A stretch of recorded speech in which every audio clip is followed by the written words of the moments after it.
Okay guys, how to use timer in your iPhone. Just open your clock application from your iPhone. Okay, then choose the timer from the bottom menu, the last one. Okay, just open that. You can see there is an option for selecting hours, minutes and seconds.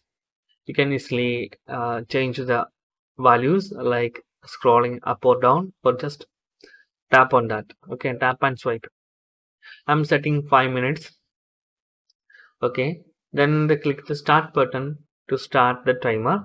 You can also use multiple timers at the same time, and also you can choose the tone when the timer ends, ring tones. You can also choose that ringtone from here. Tap on that, the timer starts, and you can also access your recent timer settings which you have set. In this case, you can see there's an option for 5 minutes. That is currently I'm using that one. Okay, it's showing the time. You can also delete or reset that time like this, and also you can tap on the recent list. To activate the recent timer, you can also tap on that green play button.